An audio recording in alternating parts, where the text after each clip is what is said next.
നമസ്കാരം. ശബരിമല തന്ത്രിയുടെ അറസ്റ്റുമായി ബന്ധപ്പെടുത്തി ചില വീഡിയോസ് നമ്മൾ ചെയ്തിരുന്നു.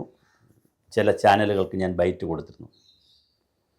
അതിശക്തമായ വിമർശനങ്ങൾ അതുമായി ബന്ധപ്പെടുത്തി കമൻറ്റ് ബോക്സിൽ വന്നിട്ടുണ്ട്. എനിക്ക് ഒരു പരിചയമില്ലാത്ത ലോകത്തിൻ്റെ വിവിധ ഭാഗങ്ങളിൽ നിന്ന് ആളുകൾ എന്നെ ഫോൺ ചെയ്യുന്നുണ്ട്. അതിലൊരു ഡോക്ടർ, ഞാൻ അദ്ദേഹത്തിൻ്റെ പേര് പറയുന്നില്ല, ഐഡൻറ്റിറ്റി പറയുന്നില്ല, അമേരിക്കയിൽ നിന്ന് എന്നെ വിളിച്ചു. ഞാനത് റെക്കോർഡൊന്നും ചെയ്തിട്ടില്ല, കാരണം അതൊക്കെ ഒരു ജെൻ്റിൽമാൻഷിപ്പിൽ അദ്ദേഹം റെക്കോർഡ് ചെയ്തില്ല എന്ന് ഞാൻ വിചാരിക്കുന്നു. 2 പ്രാവശ്യമായിട്ട് ഞങ്ങൾ മണിക്കൂറുകളോളം സംസാരിച്ചു. അപ്പോൾ അറിഞ്ഞോ അറിയാതെയോ അവരെല്ലാം ചിലരെങ്കിലും തെറ്റിദ്ധരിച്ചിരിക്കുന്നത് ഈ കമൻറ്റ് ബോക്സിൽ വന്നവരും അല്ലാതെവരുമൊക്കെ താഴമൺ കുടുംബത്തെയും ഇല്ലത്തെയും അല്ലെങ്കിൽ രാജീവ് കണ്ഠരരു രാജീവിനെയും ഒക്കെ അടക്കമുള്ള ആളുകളെയൊക്കെ അധിക്ഷേപിക്കാനാണ് നമ്മൾ വീഡിയോകളിൽ പലതും പറയുന്നത്. ഈ തന്ത്രിയെ അറസ്റ്റ് ചെയ്തതിന് ശേഷം തന്ത്രിക്കെതിരെ വന്നിട്ടുള്ള വീഡിയോകളുടെ പരമ്പര നോക്കിയാൽ വലിയ പരമ്പരയാണ് വന്നിട്ടുള്ളത്. അദ്ദേഹം ബ്രാഹ്മണനല്ല, അദ്ദേഹത്തെക്കുറിച്ച് വളരെ മോശമായി ഭാഷകളിലൊക്കെ ഒരുപാട് വീഡിയോസ് വന്നിട്ടുണ്ട്. അത് ഞാൻ അത്ര മോശമായ ഭാഷയിലോ മോശമായ രീതിയിലോ ഒന്നും പറഞ്ഞിട്ട് കുറേ ഡേറ്റകൾ അവതരിപ്പിച്ചു എന്നേ ഉള്ളൂ. അപ്പോൾ ഈ ഡേറ്റകൾ അവതരിപ്പിക്കുമ്പോൾ അസ്വസ്ഥമായിട്ട് കാര്യമില്ല. ഉപനയനമടക്കമുള്ള കാര്യങ്ങൾ വെറും നൂലുകെട്ടല്ല. ഗായത്രി മന്ത്രം അറിയാവോ എന്ന് കണ്ഠരരു മോഹനോട് തെറ്റാതെ ഗായത്രി മന്ത്രം പറയാവോ എന്ന് ചോദിച്ചപ്പോൾ ജസ്റ്റിസ് പരിപൂർണനോട് പറയാൻ പറ്റിയിട്ടില്ല, പറയാൻ അറിയില്ല, അങ്ങനെ തെറ്റാതെ എനിക്ക് പറയാൻ അറിയില്ല എന്ന് പറഞ്ഞ ഒരു സംവിധാനവും നമ്മൾ കേട്ടിട്ടുള്ളതാണ്. അപ്പോൾ കണ്ഠരര് രാജീവിനെ സംബന്ധിച്ചിടത്തോളം അദ്ദേഹം 10-25 വർഷക്കാലം സർക്കാർ സർവീസിലായിരുന്നു. കുറേ കാലം പോയിട്ടില്ല, കുറച്ചു കാലേ പോയുള്ളൂ. അപ്പോൾ അദ്ദേഹത്തെ സംബന്ധിച്ച് അദ്ദേഹം വേദമന്ത്രങ്ങൾ പഠിച്ചിട്ടുണ്ടോ എന്നുള്ളതൊക്കെ സംബന്ധിച്ചൊക്കെ തർക്കങ്ങൾ പറഞ്ഞു ഇന്നലത്തെ വീഡിയോയിൽ. അപ്പോൾ എന്നോട് സംസാരിച്ച ആ ഡോക്ടർ ഉൾപ്പെടെ എന്നോട് പറഞ്ഞത് വേദവും മന്ത്രവുമായി ഒരു ബന്ധമില്ല, ആഗമശാസ്ത്രവും താന്ത്രിക വിദ്യകളും പഠിച്ചാൽ മതി, വേദം പഠിക്കണ്ട. മന്ത്രങ്ങളുടെ അമ്മയാണ് ഗായത്രി മന്ത്രം. മന്ത്രങ്ങളുടെ അമ്മയാണ് ഗായത്രി മന്ത്രം. ആ ഗായത്രി മന്ത്രം കിടക്കുന്നത് വേദങ്ങളിലാണ്. അത് ഋഗ്വേദത്തിലും യജുർവേദത്തിലും സാമവേദത്തിലുമൊക്കെ ഗായത്രി മന്ത്രത്തിൻ്റെ വിവിധ രൂപങ്ങൾ കിടപ്പുണ്ട്. അപ്പോൾ ഗായത്രി മന്ത്രം എന്ന് പറയുന്നത് വളരെ വളരെ വളരെ ഗൗരവതരമായ ഒരു മന്ത്രമാണ്. അത് കിടക്കുന്നത് വേദങ്ങളിലാണ്. ഓം ഭുർഭുവ സ്വ തത് സദുർവരേണ്യം ഭർഗോ ദേവസ്യ ധീമഹി ധിയോ യോന പ്രചോദയാത്. വളരെ വ്യാപകമായിട്ട് നമ്മൾ കേൾക്കുന്ന ഒരു മന്ത്രമാണിത്. പക്ഷേ ഇതിൻ്റെ അർത്ഥമാണ് മനുഷ്യർക്ക് മനസ്സിലാകാത്തത്. ആർക്കും അറിയത്തില്ല, അല്ലെങ്കിൽ കുറച്ച് പേർക്കറിയാവും. ഓം എന്ന് പറയുന്ന പരബ്രഹ്മത്തെ സൂചിപ്പിക്കുന്നു. ഭൂ എന്ന് പറഞ്ഞാൽ ഭൂമി, ഭുവസ് അന്തരീക്ഷം, വായു, സ്വർ സ്വർഗം, തത് ആ എന്നുള്ള അർത്ഥത്തിൽ സവിതുർ സവിതാവിൻ്റെ സവിതാവിൻ്റെ പിതാവായിട്ട് സൂര്യൻ, വരേണ്യം ശ്രേഷ്ഠമായ, ഫർഗസ് ഊർജപ്രവാഹം, എന്ത് രസം നോക്കൂത്, അല്ലെങ്കിൽ പ്രകാശം, ദേവസ്യ ഇതെല്ലാം ദൈവികമായതാണ്, ധീമഹി ഞങ്ങൾ ധ്യാനിക്കുന്നു, യാതൊന്നിനെയാണോ, ന ഞങ്ങളുടെ, ദിയ അല്ലെങ്കിൽ നമ്മളുടെ, ദിയ ബുദ്ധികളെ, പ്രചോദയാത് പ്രചോദിപ്പിക്കട്ടെ, ദിയ പ്രചോദയാത് ദേവസ്യ സവിത് തത് വരേണ്യം ഫർഗം ധീമഹി എന്ന് അന്വയം. ഈ ഗായത്രി മന്ത്രം പറയുന്നത് വേദങ്ങളിലല്ലേ? ഗായത്രി മന്ത്രം പോലുള്ള മന്ത്രോച്ചാരണങ്ങളാകട്ടെ വിശ്വാമിത്രനാണ് ഈ മന്ത്രത്തിൻ്റെ മഹത്വം ലോകത്തിന് കാണിച്ചു കൊടുത്തത്.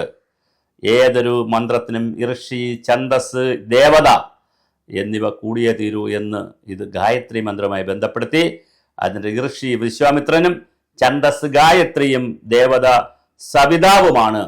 സൂര്യഭഗവാനെ അങ്ങയുടെ ഊർജ സ്രോതസ്സാണ് ഈ പ്രപഞ്ചത്തിലെ സകല ചരാചരങ്ങൾക്കും ഊർജിതമായിട്ട് നിൽക്കുന്നത് കൊണ്ട് ഞങ്ങളുടെ ബുദ്ധിയെയും ശക്തിയെയും പ്രചോദിപ്പിക്കാൻ അങ്ങയുടെ ഊർജം ഞങ്ങൾക്ക് തരണമേ പരബ്രഹ്മത്തിൻ്റെ നിലനിൽപ്പിന് വേണ്ടി അല്ലെങ്കിൽ പരബ്രഹ്മത്തിലേക്ക് ഞങ്ങൾ നേടാൻ വേണ്ടി, ഞങ്ങൾ പരബ്രഹ്മത്തെ അറിയാൻ ഞങ്ങൾക്ക് ഊർജം തന്നുകൊണ്ടിരിക്കണേ എന്നുള്ള മഹത്തരമായ പ്രകൃതി സന്ദേശം, പരിസ്ഥിതി സന്ദേശം പറയുന്ന വളരെ മഹത്തരമായ ഗായത്രി മന്ത്രം, മന്ത്രങ്ങളുടെ അമ്മയായ ഗായത്രി മന്ത്രം മുതൽ എത്രയെത്ര മന്ത്രങ്ങൾ, എത്രയെത്ര തത്വങ്ങൾ, എത്രയെത്ര കാര്യങ്ങൾ, സർവ്വവ്യാപിയിലും ഭൂമിയിലും അന്തരീക്ഷത്തിലും ആകാശത്തിലും നിറഞ്ഞിരിക്കുന്ന പരബ്രഹ്മത്തിൻ്റെ ദൈവിക ഊർജമായ പ്രവാഹത്തെ ഞങ്ങൾ ധ്യാനിക്കുന്നു. ഹേ സൂര്യവനെ, നിങ്ങളുടെ രൂപത്തിൽ ഞങ്ങളിത് കാണുന്നു, ഞങ്ങൾ ധ്യാനിക്കുന്നു.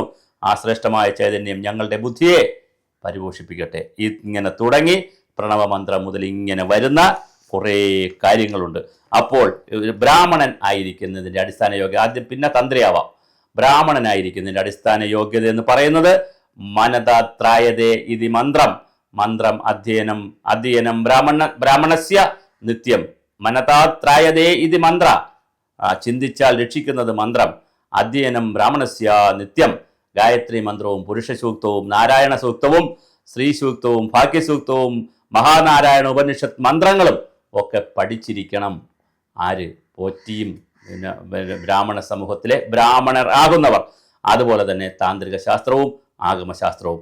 ഒരിക്കലും ഈ വേദം പഠിച്ചില്ല എന്ന് വിചാരിച്ചിട്ട് അത് ധർമ്മം പരിപാലിക്കുന്നതിൽ കുറഞ്ഞ ആൾ എന്ന് പറയുമ്പോൾ ശൗത്രികളും സ്മാർത്തറും ലഘുവേദജ്ഞരും എന്ന് പറയാറുണ്ട്. മിനിമകം ലഘുവേദജ്ഞരെങ്കിലും ആയിരിക്കണ്ടേ ബ്രാഹ്മണർ. സ്മാർത്തരോ ശൗത്രികളോ ആകണമെന്ന് പറയുന്നില്ല. ശൗത്രികളാകുമ്പോൾ അതിൻ്റെ ബ്രഹ്മജ്ഞാനം കൂടുതൽ അറിഞ്ഞവരാണ്, ബ്രഹ്മത്തെക്കുറിച്ച് അറിഞ്ഞവരല്ലേ പ്രതിഷ്ഠയും പൂജയും ഉത്സവവും പ്രായശ്ചിത്വവും ഒക്കെ ചെയ്യാൻ അർഹതയുള്ളൂ എന്നുള്ള ചോദ്യമുണ്ട്. ധർമ്മവും കർമ്മവും ബ്രഹ്മവിദ്യയും എല്ലാം ഇവർക്കുള്ളതാണ്. ജന്മനാ ജായതേ ശൂദ്ര സംസ്കാര ദിജ്വ ഉച്യതേ. ജന്മം കൊണ്ട് എല്ലാവരും ശൂദ്രരാണെന്നും സംസ്കാരം കൊണ്ടാണ് അല്ലെങ്കിൽ അറിവ് കൂടുതൽ കിട്ടുന്നത് കൊണ്ടാണ് ഉയരങ്ങളിലേക്ക് പോകുന്നതെന്നും എല്ലാവരും ശൂദ്രനായെന്നും അത് ബ്രാഹ്മണനാകുന്നത് വേദാധികാരത്തിൻ്റെയും ഉപനിഷത്തുകളുടെയും ഒക്കെ അറിവിൻ്റെ മന്ത്രത്തിൻ്റെയും ഒക്കെ അറിവ് കൊണ്ടുപോകുമ്പോഴാണെന്ന് പറയുമ്പോൾ ബ്രാഹ്മണ കുലത്തിൽ ജനിച്ചു എന്ന് വിചാരിച്ചിട്ട് ബ്രാഹ്മണനാകാമെന്ന് വേദം അനുവദിക്കുന്നില്ല എന്നുള്ളത് ഒരു സത്യമാണ്. അല്ലാതെ ഇതൊന്നും ആരെയും കുറച്ച് കാണിക്കാനോ മോശപ്പെടുത്താനോ ഒന്നുമല്ല. അദ്യപനം യജനം ദാനം പ്രതിഗ്രഹ എന്ന് പറയുന്ന ചിന്ത മനുഷ്യനുണ്ടായിരിക്കണം. അപ്പോൾ അതുകൊണ്ട് താഴമൺ കുടുംബത്തെക്കുറിച്ച് ഞാൻ പറഞ്ഞു. താഴമൺ കുടുംബത്തിന് പരശുരാമൻ്റെ കാലം മുതൽ കിട്ടിയ ഒരു താന്ത്രിക അവകാശമല്ല. അതിനു മുമ്പേ അവിടെ ഇന്നലത്തെ വീഡിയോയിൽ നമ്മൾ പറഞ്ഞിരുന്നു, ഞാൻ അതുകൂടി പറഞ്ഞ് അവസാനിപ്പിക്കാം. അതായത് ഇതിനു മുമ്പ് പിന്നെ ഈ ശബരിമല ക്ഷേത്രം ഉൾപ്പെടെയുള്ള പ്രദേശങ്ങൾ ഉൾപ്പെട്ടിരുന്ന 1922 കാലഘട്ടത്തിൽ, അതായത് കൊല്ലവർഷം 1098 കാലഘട്ടത്തിൽ കാർത്തികപ്പള്ളിയും മാവേലിക്കരയും പത്തനംതിട്ടയും തിരുവല്ലയും ചങ്ങനാശ്ശേരിയും അമ്പലപ്പുഴയും ചേർത്തല താലൂക്കുകളെല്ലാം അമ്പലപ്പുഴ ദേവസ്വത്തിൻ്റെ കീഴിൽ ദേവസ്വം ഡിസ്ട്രിക്റ്റിൻ്റെ കീഴിൽ വന്നിരുന്നത് കൊണ്ട് അവിടെയെല്ലാം പിന്നെ പുതുമന ഇല്ലക്കാരായിരുന്നു. അവർ അമ്പലപ്പുഴ ക്ഷേത്രത്തിലെ ഇല്ലക്കാരായിട്ടുള്ള പുതുമന ഇല്ലക്കാരായിരുന്നു ശബരിമലയിൽ തന്ത്രി. അത് മാറുന്നത് പിന്നെ 1903 ചെറിയ മാറ്റം വരുന്നത്. 1908 മാറ്റം വരുന്നത്. ആ മാറ്റം വരുന്നത് വന്നിപ്പുഴ ചീഫ് എന്ന് വന്നിപ്പുഴ മുഖ്യൻ പറഞ്ഞതനുസരിച്ച് പിന്നെ തഹസിൽദാരായിട്ടുള്ള പിന്നെ തഹസിൽദാർ, അതായത് ചെങ്ങന്നൂർ തഹസിൽദാരാണ് തന്ത്രി താഴമൺ കുടുംബത്തെ അവിടെ വെക്കുന്നത്. ഇതിനിടയിൽ കിഴക്കാട്ടൂർ കുടുംബക്കാർക്ക് കാളിമൻ കിരൺ ഭട്ടതിരിപ്പാടിൻ്റെ കിഴക്കാട്ടൂർ കുടുംബക്കാർക്കും അവിടെ തന്ത്രവിദ്യ ചെയ്തിരുന്നു. അവരിൽ നിന്ന് ദക്ഷിണ കൊടുത്തിട്ട് വാങ്ങിയിട്ടുള്ള കഥകളുമൊക്കെ പറയുന്നുണ്ട്. അതുകൊണ്ട് തന്നെ താഴമണ്ണും തരണനല്ലൂരും പരശുരാമനുമായിട്ടൊക്കെ ഉള്ള കാര്യങ്ങൾ ഒക്കെ അടക്കം എല്ലാം ചർച്ചയ്ക്ക് വരട്ടെ, എല്ലാം സമൂഹം ചർച്ച ചെയ്യട്ടെ. ഞാൻ ഒരു കാര്യം കൂടി പറഞ്ഞ് അവസാനിപ്പിക്കാം. ഇത്തരം വീഡിയോസ് കാണുമ്പോൾ ഹിന്ദുക്കളെല്ലാം വികാരപ്പെട്ട്, പ്രത്യേകിച്ച് ഇതുമായി ബന്ധപ്പെട്ട് നിൽക്കുന്ന ആരെങ്കിലുമൊക്കെ അതിവികാരപ്പെട്ട് വിഷയങ്ങളെ അങ്ങോട്ടും ഇങ്ങോട്ടും ഡൈവേർട്ട് ചെയ്യാതെ തീർച്ചയായും മന്ത്രിയെ അറസ്റ്റ് ചെയ്യണം. ഇതുമായി ബന്ധപ്പെട്ട രാഷ്ട്രീയ നേതാക്കളെ അറസ്റ്റ് ചെയ്യണം. ആരെ ആദ്യം അറസ്റ്റ് ചെയ്യണം, അത്തരം കാര്യങ്ങളൊക്കെ SITയുടെ ഒരു ഹൈറാർക്കിയിൽ ഒരു ടേബിളിൽ വരുന്നതാണ്. എനിക്കൊന്നും കയറി ചെയ്യാൻ പറ്റുന്നില്ല. പക്ഷേ എല്ലാവരെയും അറസ്റ്റ് ചെയ്യണം. അങ്ങനെ താന്ത്രിക കുടുംബത്തിൽ അല്ലെങ്കിൽ താഴമൺ കുടുംബത്തിന് മഹാമനുഷ്യകൾ ജീവിച്ചിരുന്ന, വലിയ താന്ത്രിക വിദ്യകൾ അറിയാമായിരുന്ന, 3 വർഷക്കാലം ചെങ്ങന്നൂർ ക്ഷേത്രത്തിൽ ഉപനയനം കഴിഞ്ഞിട്ട് പിന്നെ അത് കഴിഞ്ഞിട്ട് ഇതെല്ലാം കഴിഞ്ഞ് വിദ്യകളെല്ലാം പഠിച്ച് 3 വർഷക്കാലം ചെങ്ങന്നൂർ ക്ഷേത്രത്തിൽ തപസ് പോലെ ചെന്നിരുന്ന് ഭജനയൊക്കെ പഠിച്ചിട്ടുള്ള വലിയ കുടുംബത്തിലാണ് തന്നെയാണ് താഴമൺ കുടുംബം, ഒരു തർക്കവുമില്ല, മഹാമനുഷ്യകൾ ഉണ്ടായിരുന്നു. പക്ഷേ അവിടെ അസുരവിത്തുക്കൾ ഉണ്ടെങ്കിൽ അത് ഏതിൻ്റെ പേരിൻ്റെ കണ്ഠരരു മോഹനരുടെ പേരിലാണെങ്കിലും കണ്ഠരരു രാജീവിൻ്റെ പേരിലാണെങ്കിലും, അല്ലെങ്കിൽ ഇതിന് മുമ്പ് അവിടെ വേറൊരു പോറ്റി ഒരു നമ്പൂതിരി കൊണ്ട് കേസ് കൊടുത്തിട്ടുണ്ട്. ഈ അമ്മയെ തല്ലി എന്ന് പറഞ്ഞൊരു അമ്മ കൊണ്ടൊരു ഹൈക്കോടതി കേസ് കൊടുത്തിട്ടുണ്ട്. ഇതെല്ലാം എന്തുകൊണ്ട് ആ കുടുംബത്തിന് സംഭവിക്കുമെന്നുള്ള ബ്രാഹ്മണ ശാപമാണോ, ഭക്തരുടെ ശാപമാണോ, എന്താണ് ആ കുടുംബത്തിന് സംഭവിക്കുന്നത്, മുൻജന്മ പ്രശ്നങ്ങളാണോ എന്നുള്ള കാര്യങ്ങളൊക്കെ ചർച്ചയ്ക്ക് വരട്ടെ. ശബരിമല ക്ഷേത്രത്തിൽ അവിടെ മാത്രമല്ല, ഈ കുടുംബത്തിൽ ആൺമക്കളില്ലാതെ പെൺമക്കളായപ്പോൾ പലർക്കും താന്ത്രിക അവകാശം നഷ്ടപ്പെടുകയും ചെയ്തിട്ടുണ്ട്. ഇതൊക്കെയാണ് ചരിത്രം. അതുകൊണ്ട് ശബരിമല ക്ഷേത്രം പൂട്ടിപ്പോകും. അവിടെ തന്ത്രി ഇത് പണ്ടേ കൊടുത്തതാണ്. അതുകൊണ്ട് എന്ത് തോന്നിയവാസവും ഞങ്ങൾക്ക് കാണിക്കാനുള്ള ലൈസൻസ് കൊടുത്തിട്ടില്ല. വളരെ കൃത്യമായി ഒരു ഫ്രോഡിനെസ്സും കാണിക്കാതെ കൃത്യമായി ഈ കാര്യങ്ങൾ കൊണ്ടുപോകണം. ലാസ്റ്റിൽ ഒരു പോയിൻ്റ് കൂടെ പറഞ്ഞ് അവസാനിപ്പിക്കാം. കുടുംബ വീടുണ്ട്, കുടുംബക്ഷേത്രമുണ്ട്, ഗ്രാമക്ഷേത്രമുണ്ട്. നാട്ടിൽ ഒരുപാട് ക്ഷേത്രങ്ങൾ പല രൂപത്തിലുണ്ട്. എൻ്റെ കുടുംബക്ഷേത്രത്തിൽ ഇത് കേൾക്കുന്ന ഒരാളിൻ്റെ കുടുംബക്ഷേത്രത്തിൽ ഒരു ക്ഷേത്രം വെച്ചതിന് ശേഷം അവിടെ ഒരു പൂജാരിയെ വെളിയിൽ നിന്ന് വിളിച്ചുകൊണ്ട് വന്ന് ആ പൂജാരി അവിടെ വന്ന് പൂജകളൊക്കെ ചെയ്തുകൊണ്ടിരിക്കുമ്പോൾ ഒരു ദിവസം പൂജാരി ആ വീട്ടുകാരുടെ കാശിൽ ചിലവിലായിരിക്കും പൂജ ചെയ്യുന്നത്. അവരായിരിക്കും ദക്ഷിണയെ കൊടുത്ത് ശമ്പളമൊക്കെ കൊടുത്തിരിക്കുന്നത്, പടിത്തരവ് കൊടുക്കുന്നത്. അങ്ങനെ വെച്ചിരിക്കുന്ന പൂജാരി ഒരു ദിവസം വന്ന് നോക്കിയപ്പോൾ തൻ്റെ പ്രാണപ്രതിഷ്ഠ കൊണ്ട്, തൻ്റെ ജീവൻ കൊടുത്തുകൊണ്ട് എന്നും പൂജിക്കുന്ന ആ വിഗ്രഹത്തെ ആ വീട്ടുകാരൻ മദ്യപിച്ച്, അതായത് ഓണർ എന്ന് പറഞ്ഞാൽ ഞാനോ ആരായാലും ഓണർ മദ്യപിച്ചുകൊണ്ടോ അല്ലെങ്കിൽ വഴക്കുണ്ടാക്കിക്കൊണ്ടോ ഭാര്യയുടെ മറ്റ് വഴക്കുണ്ടാക്കിയിട്ട് നേരെ പോയി ക്ഷേത്രത്തെ തുറന്നിട്ട് വിഗ്രഹത്തെ ഉപദ്രവിക്കുകയാണെങ്കിൽ, അത് പോറ്റി കണ്ടുകൊണ്ട് വരികയാണെങ്കിൽ ഏറ്റവും കുറഞ്ഞത് ഒരു നിലവിളിയെങ്കിലും നടത്തി നാട്ടുകാരെ കൂട്ടി അല്ലെങ്കിൽ അവിടെ വരുന്ന ഭക്തജനങ്ങളെ കൂട്ടി ആ ക്ഷേത്രത്തെ രക്ഷിച്ചെടുക്കാനുള്ള ധാർമ്മിക ഉത്തരവാദിത്വമുണ്ട് എന്ന് മനസ്സിലാക്കുക. ഇതിൻ്റെ വലിയ രൂപമാണ് ശബരിമല എന്ന് വിചാരിച്ചോളൂ. അത് ദേവസ്വം ബോർഡിൻ്റേതാണ്. ദേവസ്വം ബോർഡ് കള്ളന്മാരാണെങ്കിൽ ഈ മഹസ്സറിൽ ഒപ്പിടാതെ അല്ലെങ്കിൽ അനുജ്ഞയെടുത്ത് കൃത്യമായി കൊടുക്കുകയോ കൊടുക്കാതിരിക്കുകയോ ഏത് രൂപത്തിലായാലും കൃത്യമായി ഇതിൽ ഇടപെട്ടിട്ടില്ല എന്നുള്ളൊരു ധാർമ്മിക ഉത്തരവാദിത്വം തന്ത്രിക്കുണ്ട്. അതിനെ വെളുപ്പിക്കാൻ നിങ്ങളാരും ഇറങ്ങരുത്. ഹിന്ദു സമൂഹം ഒട്ടും ഇറങ്ങരുത്.